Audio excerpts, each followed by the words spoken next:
पूरे मेहरान पैलेस को दुल्हन की तरह सजाया गया था। आज इस खानदान की लाडले बेटे की मेहंदी थी। हर तरफ बजी थी शहनाइयाँ, इश्तहार अंगेज गानों की खुशबू और हंसते मुस्कुराते खूबसूरत चेहरे माहौल को चार चांद लगा रहे थे। मेहरान पैलेस के बड़े सैलून में मर्दों के बैठने का एहतमाम किया गया था, जहाँ महफिल मशूक़ी जारी थी। हर जबकि सब खवातीन के लिए अंदरूनी हिस्से में ही सारी मैनेजमेंट की गई थी। बड़े से हॉल कमरे में पीली चादर बिछाई गई थी, जिसके वेस्ट में लड़कियां बैठी ढोलकी रखे मुख्तलिफ गानों पर सुर खेल रही थी। रक्स की शौकीन लड़कियां और ख़ानदान की बाकी औरतें इर्द गिर्द दायरे की शक्ल में लुडी और डांस करती महफिल को मज़ीद दुबाला कर रही थी। हर तरफ खुशियाँ थी, मुस्कुराहटें मज़ीद दुबाला कर रही थी, मगर किसी को अंदाज़ा नहीं था कि ऐसे में एक हस्ती ऐसी भी थी जो ज़िंदगी और मौत की कश्मकश में अपनी सोचों में उलझी बैठी थी।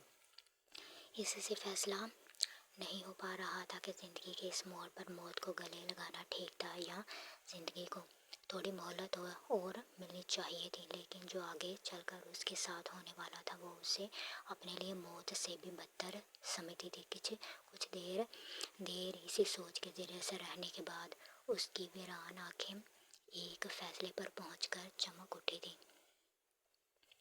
इससे बेहतर फैसला इसके लिए कोई नहीं हो सकता था। नीचे हॉल में अभी भी वैसा ही माहौल जमा हुआ था। रौनक मेला अपने अरूज को पहुंच चुका था, जब अचानक मुलाजमा की तरफ से दी जाने वाली खबर ने हर तरफ सन्नाटा तारे कर दिया था। बीबी सरकार गजब हो गया। नूरा भागती हुई हॉल में एक जानब से सुनहरी लकड़ी के तख्त पर बैठी शमसा बेगम के पास आई थी। उन्होंने दिल पर हाथ रखती दहल कर मुलाजमा की जानब देखा था। उनके इशारे पर म्यूजिक रुक चुका था।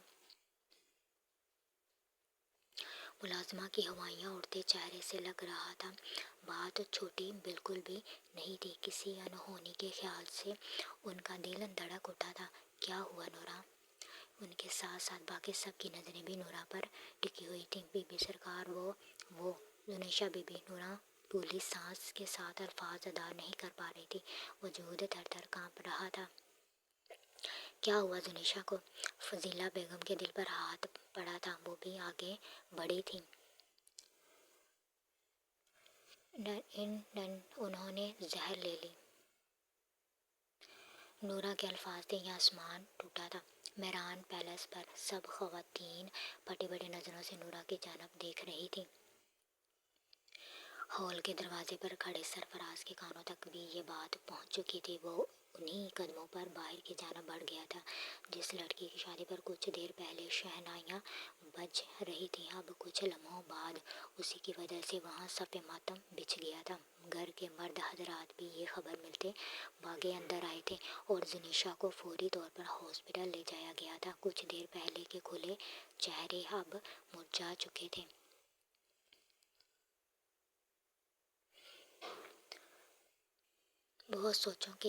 बहुत सौ के चेहरे पर आने वाले वक़्त का सोचकर तफक्कुर नुमाया था।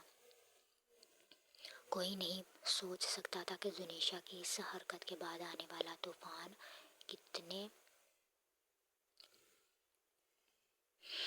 कितनी बड़ी तबाही ला सकता था। मलक अजमेर मेहरान तक भी ये खबर पहुंचा दी गई थी। वो किसी भी वक्त पहुंच सकता था, जिसके बाद क्या क्या हो सकता ये सोच ही उन सब के दिल लड़जाने के लिए काफ़ी थी। जुनेशा की हालत काफ़ी सीरियस थी। उसको फौरी तौर पर आईसीयू ले जाया गया था। कोई सोच भी नहीं सकता था वो लड़की इतना बड़ा कदम उठा सकती थी। मगर अब जो मलक अजमेर मेहरान उसके इस इकदाम के बाद करने वाला था, ये बात भी उन सब की सांसें रोके हुए थी। सच्ची मोहब्बत करते हो मुझसे? वो मासूम शहजादी सामने खड़े शख्स की जानब उम्मीद भरी नज़रों से देखते होकर रोती जैसे गालों पर पड़ने वाली मस्काई गड़े नुमाया हुए थे। ये दिल मोह लेता मंजर सामने खड़े शख्स की धड़कनें तेज कर दिया था। मोहब्बत नहीं, इश्क है तुमसे, चाहो तो आजमा लो, कभी पीछे हटता नहीं पाओगी। उसकी गुलाबियाँ चलकाते नरम मुलायम हाथ अपनी गिरफ्त में लेते वो उस की उम्मीद पर खरा उतरा था। उस मासूम शहजादी की मुस्कुराहट मज़ीद गहरी हुई थी। मुझे धोखा तो नहीं दोगे? वो मासूम शहजादी जैसे अभी भी मुकाबिल के जवाब से मुतमईन नहीं लग रही थी। शायद इसका दिल ही सामने खड़े शख्स की बातों पर ईमान नहीं ला पा रहा था।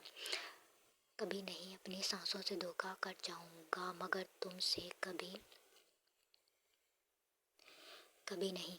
इसने मासूम शहजादी की उदास कांच सी सब्ज आंखों में झांकते अपने सच्चे होने का यकीन दिलाया था। क्या तुम्हारी दुनिया वाले मुझे कबूल कर लेंगे? ये बात पूछते इस मासूम शहजादी की आंखों में नमी झिलमिला गई थी, जैसे उसने पलकें झपकाते अंदर धकेला था। उसके अंदर कुछ ऐसा था जो उसे चैन नहीं लेने दे रहा था। वो ठीक से खुश नहीं हो पा रही थी। क्या तुम्हारे लिए इतना काफ़ी नहीं कि मैंने कबूल कर लिया तुम्हें? मुकाबले से किसी भी तरह मुतमईन करना चाहता था, लेकिन अगर तुम्हें मजबूर कर दिया गया मुझे छोड़ने के लिए तो मुझे छोड़ दोगे? वो फिर से उस उदास हुई थी। शायद इसके लिए किसी भी मर्द पर भरोसा करना जिंदगी का सबसे मुश्किल तरीन काम था। इसे धोखे से, तुम्हारा जाने से सबसे ज़्यादा डर लगता है। किस्मत के खेल जाने वाले खेल से अनजान वो मुकाबले के तसल्ली देते अल्फाज पर मुझे दिल से यकीन करती मुस्कुरा दी थी। तारकोल की स्याह दूर तक बिछी सड़क पर 5-6 गाड़ियों का काफिला इर्द गिर्द की हर शय हवा के दोष पर उड़ाता अपनी मंजिल की जानब रवां दवा था, जैसे उनके मालिक को अपनी मंजिल पर पहुंचने की बहुत जल्दी हो। रास्ते में आई किसी भी चीज़ की परवाह किए बिना वो काफिला आगे से आगे